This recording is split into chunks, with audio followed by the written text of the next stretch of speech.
Bismillah. Assalamualaikum warahmatullahi wabarakatuh.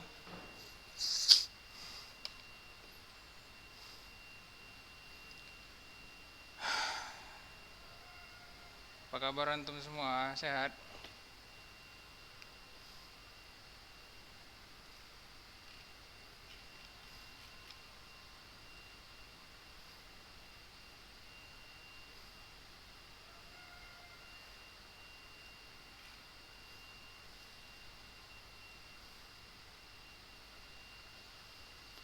Siapa yang belum dapat rapot? Hmm?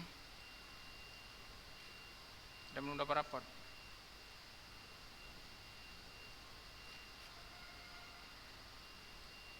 Hah? Siapa?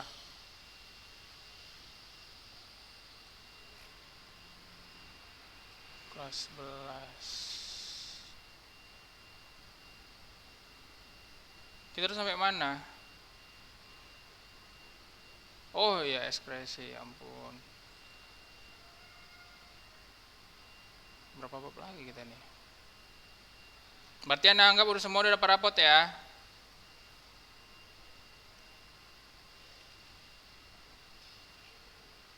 Oh, soal 3 bab lagi nih. Kita kebut lah ya.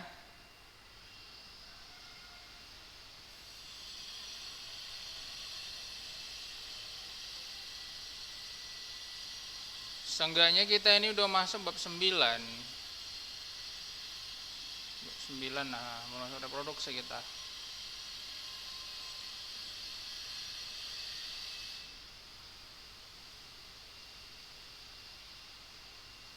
Oh ya, Nabil, ada Nabil nggak? Itu datang nggak dia? Nggak ada. Oke, yang lainnya aktifkan videonya ya. Oke, jazakallah khairan kepada antum semua yang sudah berhadir. Ana harap antum semua diberkahi Allah, dimudahkan jalannya, dan dimudahkan Allah untuk mendapatkan cita-cita yang antum inginkan. Ya, kalau misalnya antum ada misalnya nilai rapotnya kemarin itu ujian terus tiba-tiba kosong nilainya, silahkan segera tanyakan ke ana ya, ataupun hal-hal lain misalnya nilai tahfiz segala macam. Mana tahu ana hilaf ya kan, ana hilaf jadi nanti bisa ana perbaiki. Oke, kita lanjut ya tentang masalah sistem ekskresi kemarin kita sampai ginjal ya kan, saraf udah kan.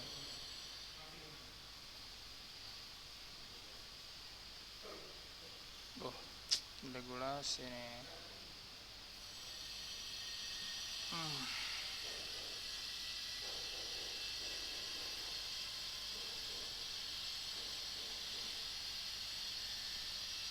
Nah, jadi singkatnya aja, ini kan kita udah bahas tentang masalah ren atau ginjal. Nah, kita masuk ke bagian kulit ya. Nah, kulit itu dia untuk mengeluarkan yang namanya keringat.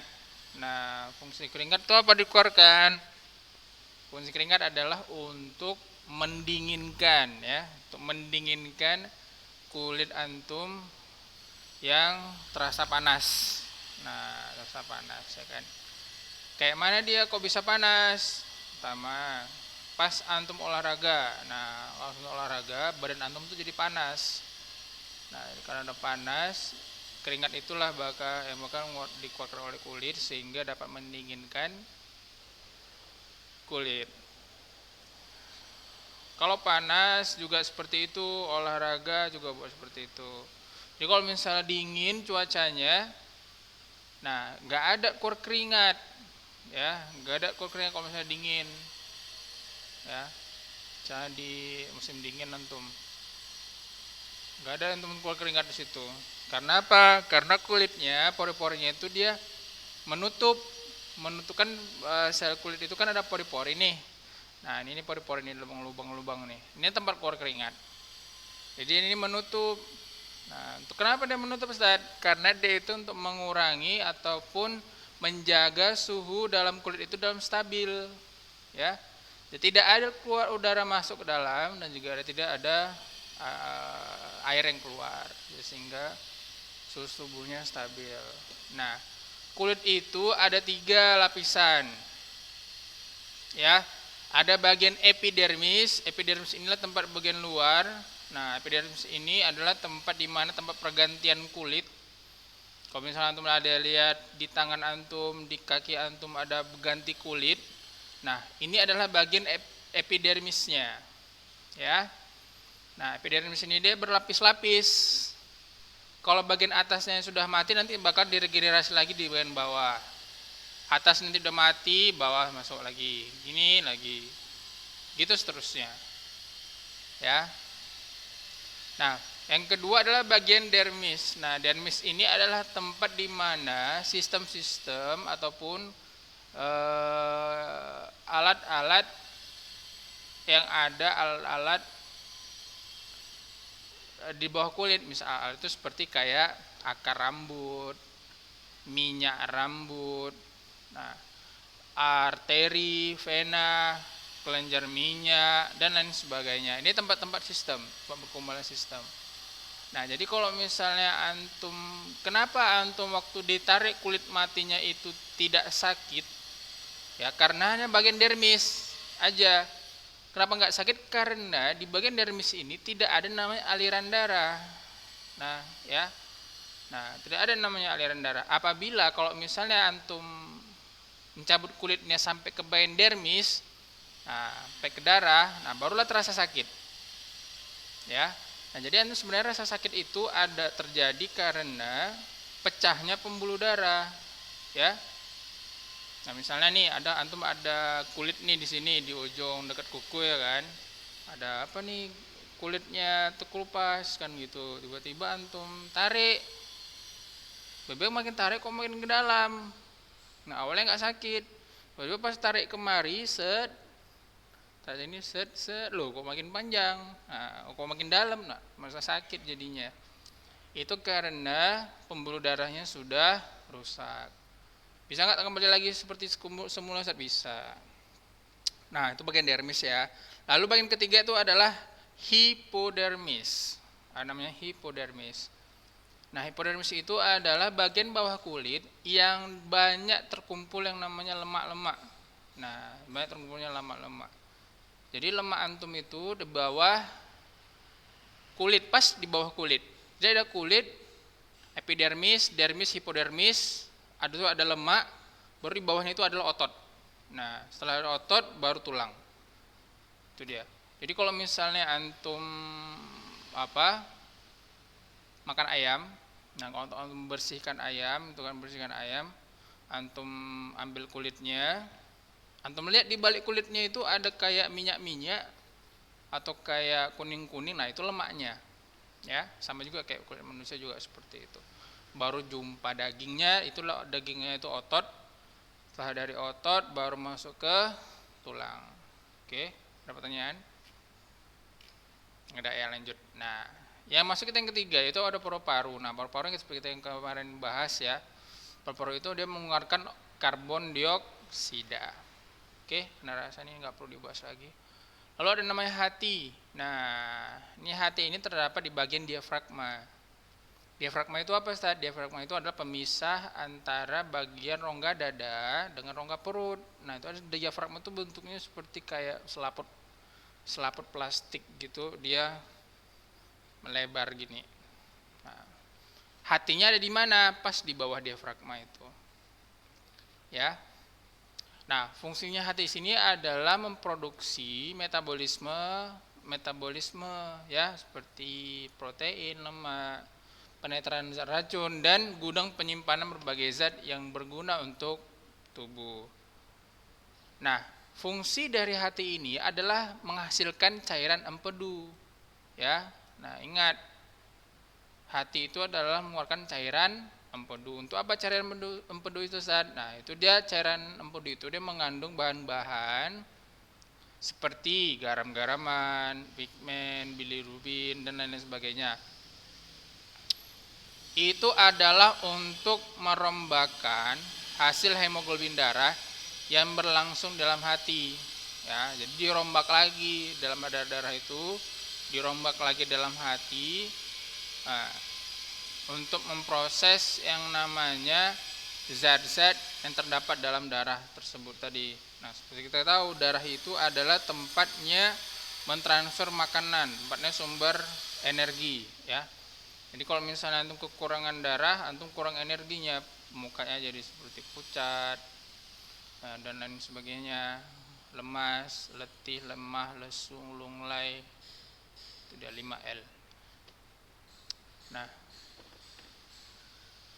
lalu darah yang sudah diproses dengan bilirubin tadi, bilirubin itu ini ya, pigmen empedu, akan diekskresikan oleh ke ginjal, ke dalam urin. Nah, jadi darah yang bakalan diproses dalam hati itu adalah darah yang masih ada fungsinya, untuk bagian tubuh. Jadi darahnya ini nanti bakalan ditransfer dulu ke hati, lalu diproses dalam hati, lalu ditransfer ke bagian urin. Nah, di bagian urin pun sel darah yang sudah dalam proses dalam hati tadi difiltrasi lagi. Nah, apakah sel darah ini masih banyak ataupun masih berguna? Ada nggak yang berguna di dalam sel darah itu? Nah, setelah diproses dalam hati tadi, yang baik-baik masih diambil, baru ditransfer lagi ke ginjal, diproses lagi, sehingga apa yang antum keluarkan itu memang benar-benar sampah. Ya, kotoran itu memang benar-benar sampah, baik bentuk feses, bentuk urin, dan lain sebagainya. Ya. Nah, urobilin memberikan warna kuning pada urin. Nah, sedangkan bilirubin itu memberikan warna kuning pada feses. Nah, jadi ya, yang membuat pipis antum itu kuning itu adalah urobilin. Nah, feses antum warna kuning itu jadi bilirubin. Nah, jadi ingat, dari kotoran pun aja kita bisa menerka lah, ibaratnya menerka misalnya antum ini kira-kira penyakit apa atau bagaimana dan lain sebagainya. Nah, jadi kalau misalnya kita banyak minum urobilin ini, kenapa dia bisa berwarna kuning? Nah, jadi kenapa ini bisa ada warna kuning di urin? Nah, itu karena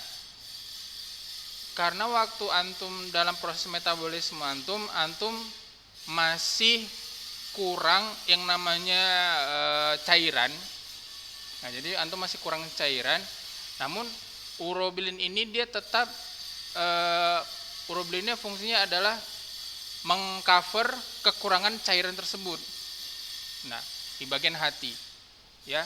Jadi karena antum kurang air nih, hati antum ini mengcover badan antum supaya badan antum ini tidak dehidrasi. Jadi itu efeknya lah keluar urobilin itu. Nah, urobilin ini dia keluarnya tergantung seperlunya. Ya, seperlunya. Kalau misalnya dia nggak terlalu banyak, itu yang bagus. Nah, jadi kalau misalnya antum terlalu sedikit, terlalu banyak antum dehidrasi, urobilin ini akan menjadi banyak karena untuk mengcover kekurangan zat cairan dalam tubuh antum. Jadi sehingga urobilinnya itu lebih ketara nampaknya. Jadi kalau misalnya air pipisnya itu putih, tidak ada namanya kuning-kuningnya, apakah itu urobilin itu masih ada? Masih ada juga, walaupun dia dalam jumlahnya kecil. Jadi nggak terlalu nampak. Ya, jadi kalau misalnya antum cara melihat bagaimana Ustaz buktinya kalau misalnya walaupun pipis kita bening masih ada urobilinnya, gampang. Nah, jadi antum melihatnya bisa misalnya kalau Ustaz antum nih putih, warna putih ya, putihnya putih, benar-benar putih, bukan krem kan gitu. Antum pipis di situ, itu kan ada airnya tuh. Nah, kalau misalnya mau dari situ juga bisa ditengok, kalau ada, antum perhatikan ada di dekat, ini masih ada kuning-kuningnya apa enggak? Pasti anak kita itu pasti ada kuning-kuningnya. Namun dalam jumlah yang sangat halus, sangat kecil. Tapi itu masih belum terbukti karena air yang ada di dalam kotak itu kan masih ada, masih bisa tercampur.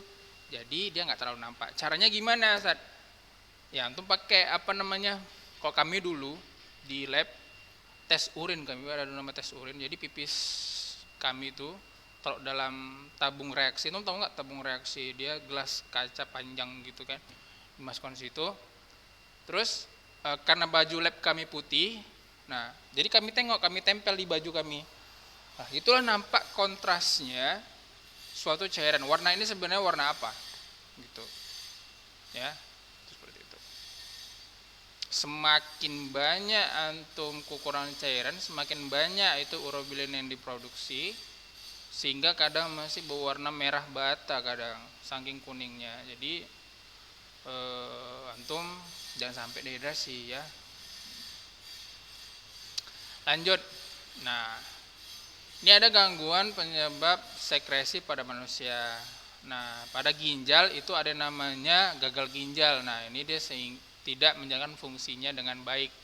Jadi disebut dengan gagal ginjal. Nah, lalu ada namanya batu ginjal. Nah, batu ginjal ini apa nih sebenarnya? Batu apa nih Ustaz? Nah, sebenarnya ini batu ini adalah pengkristalan. Nah, pengkristalan yang terdapat pada ginjal. Bagaimana itu Ustaz? Mana tadi?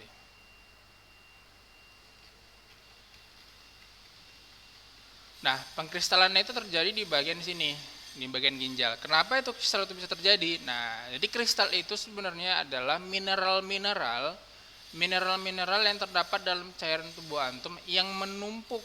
Nah, jadi sebelum air ini kita keluarkan, sebenarnya urin kita itu mengandung namanya mineral. Nah, mineralnya ini kalau misalnya makin lama, makin terlalu banyak mineralnya, terlalu tidak berfungsi dengan baik, mineralnya yang diserap oleh ginjal, bakalan kristal itu bakalan lama-lama menumpuk. Jadi lama-lama menuntut berubah jadi batu. Nah, ini kalau misalnya jadi batu, lama-lama bisa menyumbat ginjal. Nah, itu disebut dengan batu ginjal. Apa Ustaz efeknya kok nak batu ginjal nih? Banyak. Jadi batu ginjal itu dia bisa menghambat pipis antum, nah, menyumbat cairan antum, menyumbat apa namanya? Keluarnya jalan urin lah pokoknya itu terutama. Gara-gara nahan pipis sebenarnya enggak juga. Ya, nahan pipis sebenarnya enggak juga, bukan karena itu sih. Ya.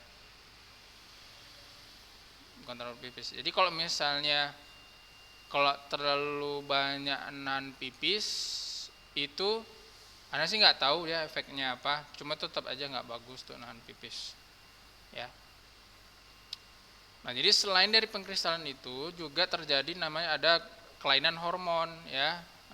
Sehingga kalsium tadi inilah mineral-mineralnya nih, kalsium, fosfat, jadi makin banyak dia mineralnya, ya.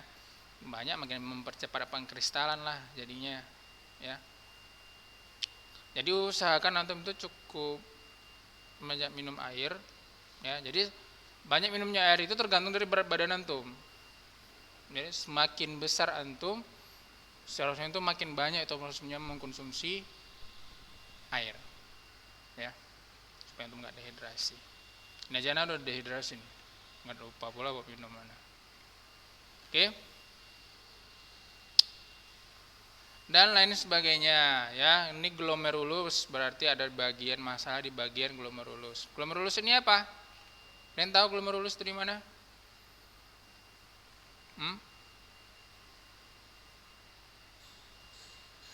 Glomerulus itu di mana? Baru aja dibahas minggu lalu. Revandi. Halo Revandi. Abdurrahman. Di mana glomerulus Revandi?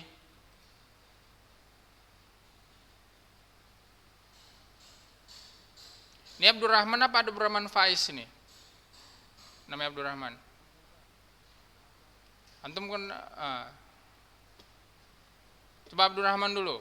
Di mana tuh glomerulusnya Abdurrahman? Aktifkan video antum.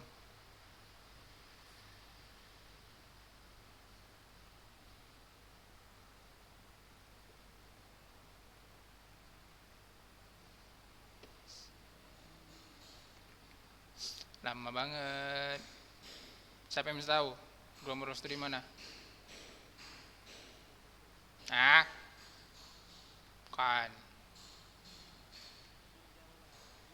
Di ginjal ya. Jangan lupa. Oke. Kita lanjut. Nah, sistem ekskresi pada hewan itu kurang lebih sama. Ya, jadi dia semakin sederhana itu yang namanya suatu hewan, berarti dia sistem ekskresinya juga semakin sederhana, tidak ribet seperti manusia. Ya, lebih simpel dia. Makin rendah dia, makin sederhana dia. Makin tinggi dia klasisnya, makin rumit dia. Sistem pengeluaran ekskresinya. Ya, satunya adalah planaria. Nah, planaria ini dia, kamu tahu nggak planaria gimana? Hah?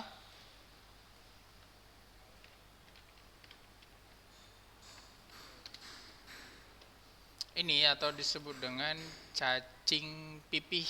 Nah, ini ya, ini Ana share nih, Ana share gambarnya. Nah, nampak? Ini dia, ini planaria. Pernah nggak antum jumpa ini? Ana pernah jumpa anak-anak kami, kok kami dulu di biologi, kami cari lagi nih.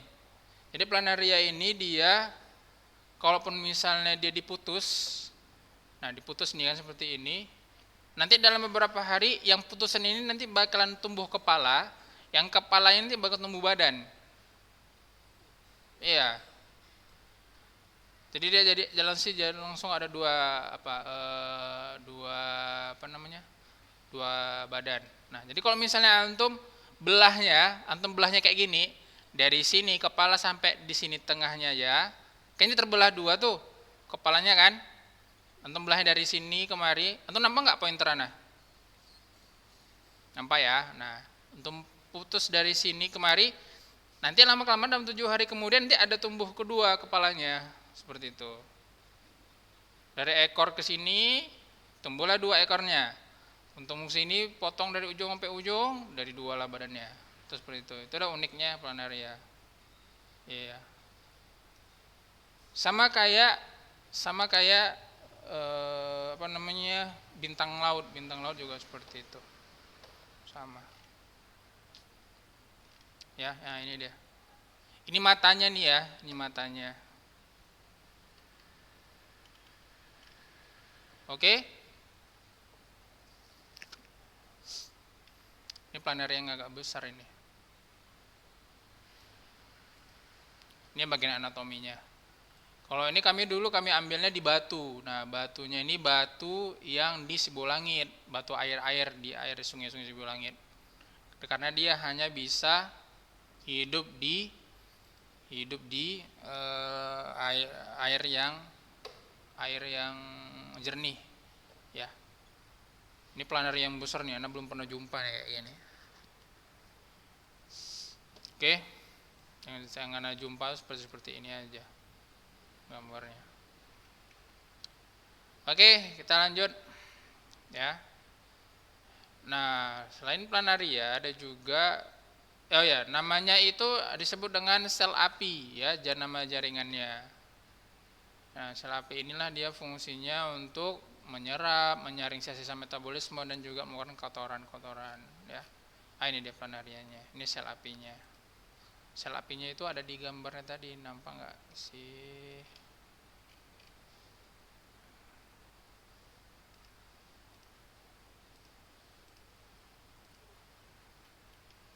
Ini saya agak membuat sel apinya.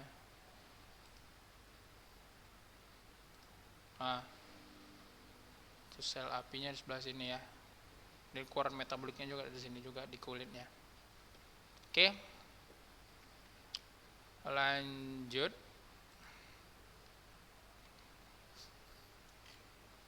Ada juga cacing tanah, belalang. Nah, itu dia kalau cacing tanah dia keluar dari yang namanya nephrostom ya. Nah, itu dia. Ada juga belalang. Nah, belalang ini juga ada di yang namanya sistem metabolisme, dia ada di bagian abdomen, bagian perutnya, ya. Ikan, ikannya ada insang, ada ususnya juga, ya. Makin lama dia makin mirip, makin lengkap dia. Makin rendah dia makin sedikit apanya. Alat apa namanya? Alat ekskresinya. Nah, sejauh ini ada pertanyaan?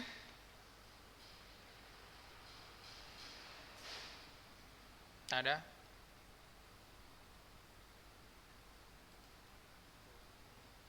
Ada ya. Nanti kalau ujian baru banyak pertanyaan ya kan.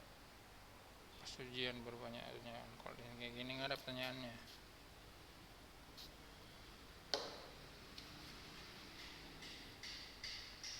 Oke. Kita lanjut lah ya. Kita masuk ke bagian regulasi. Nah, regulasi ini adalah regulasi mengenai sistem-sistem yang ada di tubuh manusia. Nah, jadi kita ada bahas nama sistem saraf, sistem endokrin dan sistem indera, ya.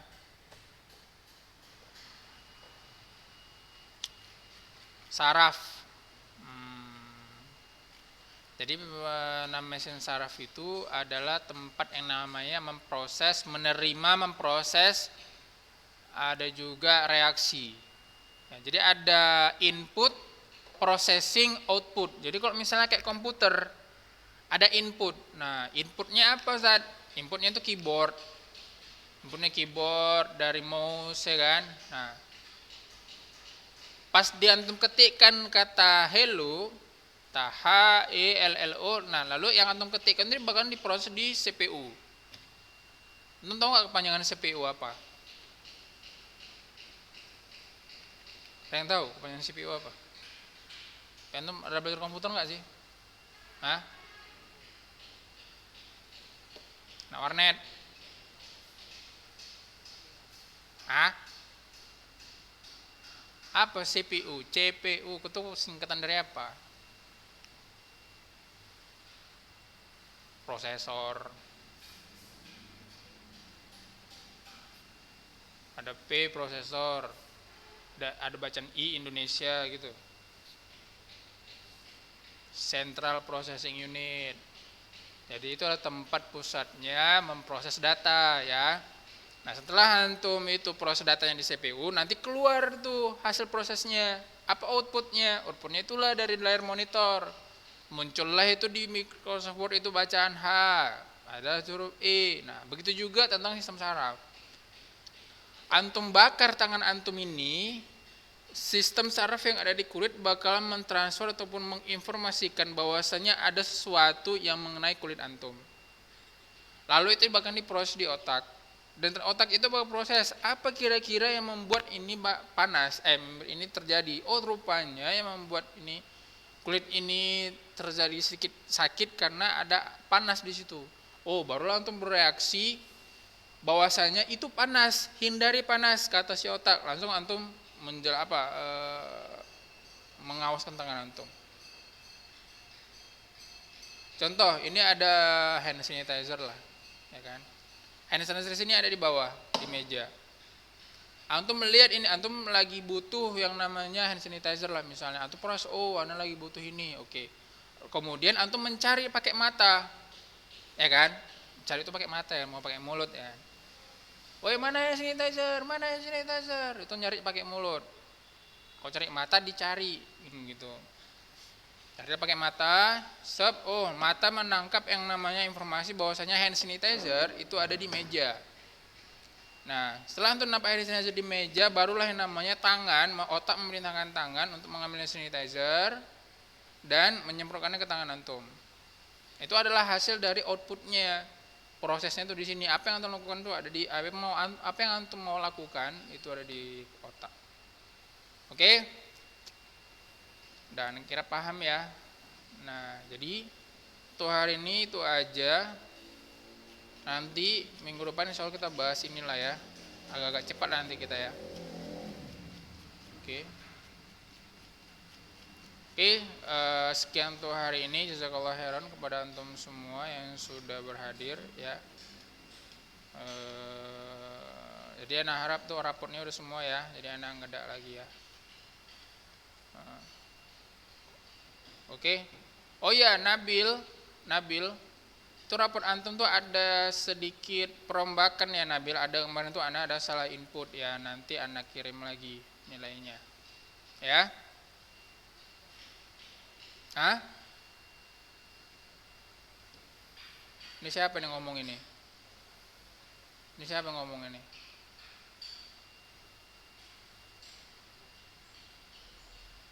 Wajir ya. Oke, nanti di Japri aja ya. Oke. Ya, sekian. Assalamualaikum warahmatullahi wabarakatuh.